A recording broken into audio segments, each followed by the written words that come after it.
What's up, everybody? I'm Stella Chung, and today I will be interviewing two Respawn developers, game director Stephen Ferreira and design director Evan Nikolich, ahead of Apex Legends Season 16 Revelry's launch. This is focusing on the 4-year anniversary of Apex, and we'll be discussing the future of Apex Legends.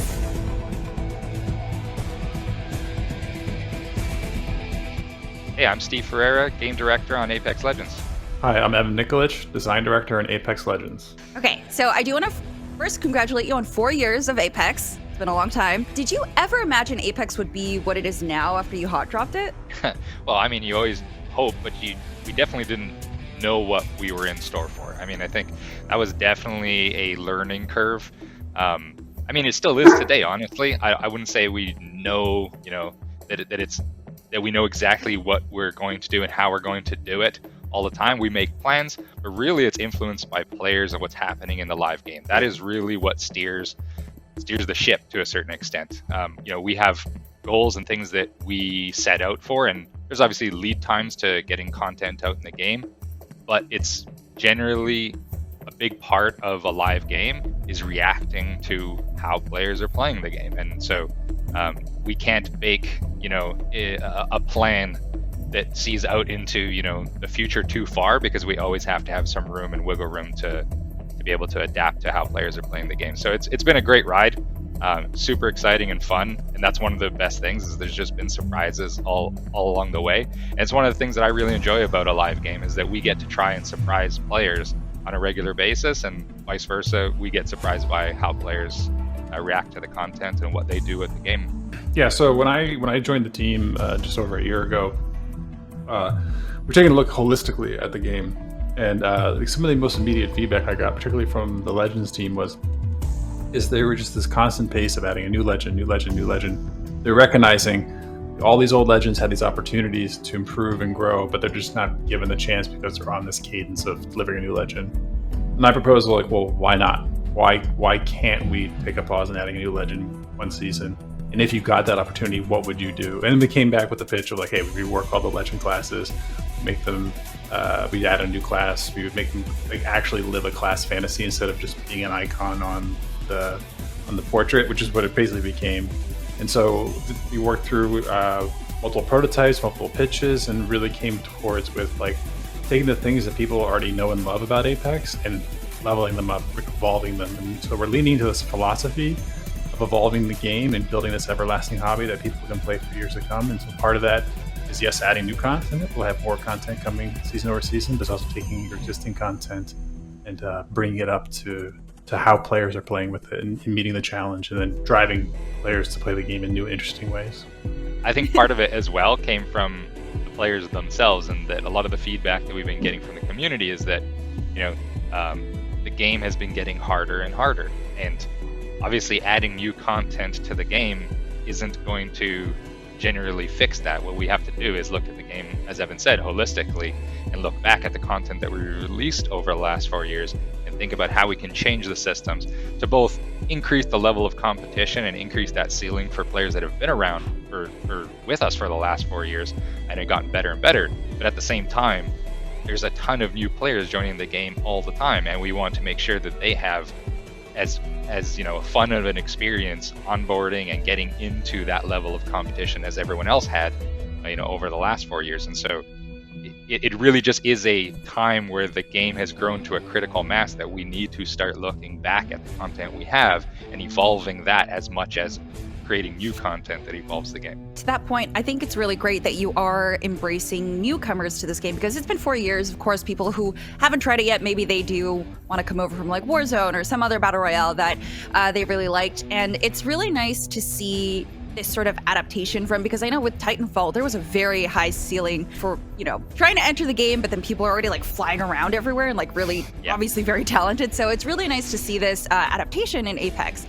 So how long has this been in development for, this, adaptation of classes and introducing new players to a different system, like the introduction to the battle royale with bots and stuff?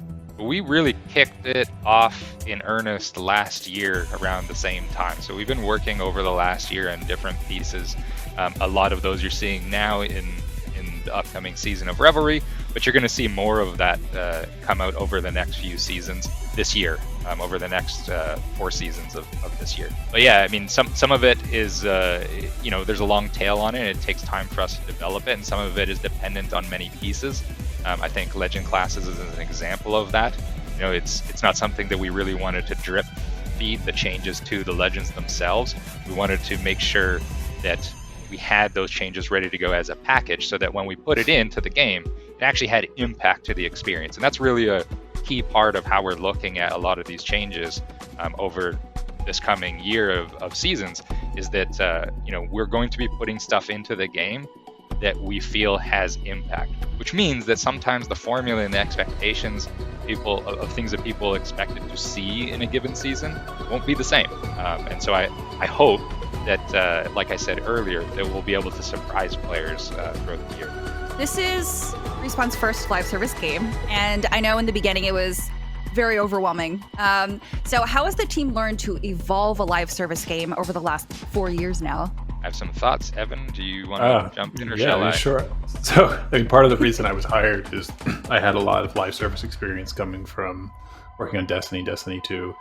And so I took a lot of lessons from there. And one of the big lessons was focusing on evolving the core, evolving the hobby, evolving the systems. And I was excited to jump onto a competitive game like Apex, because at the core it was so solid. And it's all about now, like, how do we build out that core? And so I think the biggest lessons we've taken, I've taken that's coming to Apex for only the last year, is like how do we talk to the community, how to listen to them, finding their needs. Like, the community says a lot about what they want, but it's really picking apart at what they need. And part of that response is like evolving the legend classes and the onboarding systems and things of that nature. And so those are, I think, some of the big lessons we've taken, and we're finally displaying them now in this coming season. So it's been hard, particularly the last season, where people are like, the game's like, there's no meta changes, no that. And I'm like, it's coming. I'm telling you, we're almost there. We're almost there, and now's the time. So, I think obviously, as Evan just said, that's kind of the core that's driving the way we're looking at this. And I think at the end of the day, it's a balancing act of making sure that, the team remains having fun making the game. And that means that we have to balance how much content we put out in the game, and that we're working on the things that the team actually wants to work on, right? And as Evan said, the team was looking at Legends as an example on the class system and saying, we love making new Legends and we love continuing to do that, but also, hey, we're really invested in the content that we've already made, and we want to be working on that. And so listening to what the team's excited about and passionate about, listening to what the community is excited about and passionate about, finding a balance of how much we can do in a given season to make sure that the team is doing that in a healthy way, and that they're doing it in a way that keeps them engaged and passionate about the game and having fun. Because at the end of the day, I think that's how Apex came to be, right? It was something that the team was super passionate about and had a lot of fun both making and playing. So I think that is a core ingredient that we have to maintain moving forward with the game in order for it to continue to grow and evolve and be successful in the future. And so, that means that sometimes, it's a challenge to find the balance. That's an ongoing thing that we do day over day. And we'll continue to grow in order to be able to accomplish all the things that we want to do, because that's probably the biggest challenge, is just the team has so many things that they want to work on. We can't get to it all. And we can't get to it all in the time frames that we have season over season. And so we kind of look at it in the long game. Like I said, we can't look too far ahead, because guaranteed the nature of the live experience will end up steering that on its own. But we do need to look ahead nonetheless. You speak about these challenges. What would you say is the biggest challenge with keeping up with a live service game? Yeah, I think just the cadence of release, I think, is a challenge. I think on most, let's say, traditional non-live games, there's anywhere from a year to a couple of years of development in which you go through pre-production and start to figure out, and the game starts to gel, and then you start playing and play testing, and you start getting some early views from the community on that, and then you release it, and you kind of have this peak of intensity of development, and then you kind of have a break after the end. And we don't have that luxury of those peaks and valleys and everything is just condensed into a very short amount of time. And so we're releasing, effectively every 6 weeks, where we're putting something out into the live game, and that is in and of itself a challenge. But it's also, like I said, it's actually part of the ingredients of making the game great. I think I wouldn't change that for the world, and I think we have a sweet spot of seasonal releases that allows us to stay. It allows us to give just enough time to build the things that we want to build, but it also allows us to stay connected to the community on a regular enough basis that we're getting live feedback from the game, that we're adapting to the game. And so, I don't see us changing that cadence anytime soon, and I'm excited to continue evolving the game over the long term using that model. Yeah, so I know you say that you can't look too far into the future because obviously there's a lot coming up in the next few months and such, but do you think there will ever come a point where Apex will stop releasing new legends or weapons? Because that legend screen is getting pretty crowded. So I'm just very curious. Yeah, I mean, there definitely is a point. We're not close to it, I don't think. But, I think there is a point where we reach a point of saturation that new legends won't add anything. I think you can see that in maybe some of the big MOBAs, League and Dota, like each hero they keep adding, it kind of dilutes the pool. They don't get played as much. And so there is a point, and like where we want to get to is that, if the Apex is going to last for 20 years, a la Counter-Strike, it has to be able to be self-sufficient and stand on its own. The systems have to be strong and interesting and good for players to play season over season, even if we're not tending to adding new bespoke content. But there'll always be some attending there in terms of creating interesting choice, creating interesting challenge, and shifting the rule set that builds the healthiest game. So, if you look at some of the most established sports in the world, they've been around for 100 plus years, but those first few years, the games are like basketball is my favorite game, has evolved a lot in just 100 years it's existed. And so we're in that early first 5 years of basketball where there's no shot clock, no 3-point line, all that stuff, and we're slowly moving our way to what we know in the NBA game today, and that will take time. So, and plenty of time to add new stuff, new content. So previously when we did an interview, I think it was maybe like a year or two ago, I don't know, time is irrelevant, but we did, I think Chad had mentioned that Apex wanted to expand outside of Battle Royale. Is that still something that Apex is trying to do, or would you say the focus is now back to Battle Royale? The focus is definitely on Battle Royale. I think when we were looking around outside of Battle Royale, we believe that Apex as a core experience has a lot of potential to live inside of different experiences of VR. And I think that's what you're seeing with some of the bigger modes that we've done as LTMs leading up to this season.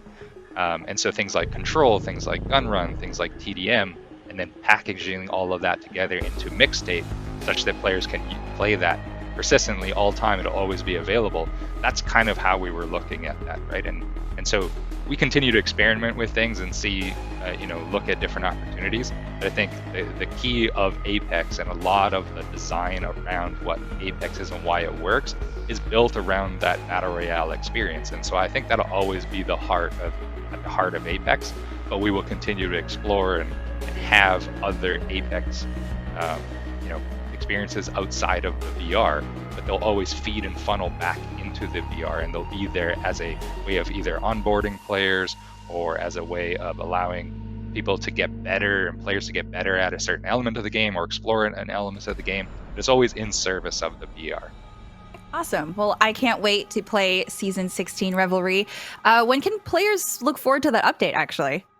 We're going to be dropping that on February 14th, 10 a.m., February 14th. Yep. Okay, awesome. Well, thank you Happy so much Valentine's for Day. speaking to me. Yeah. Thanks, Stella.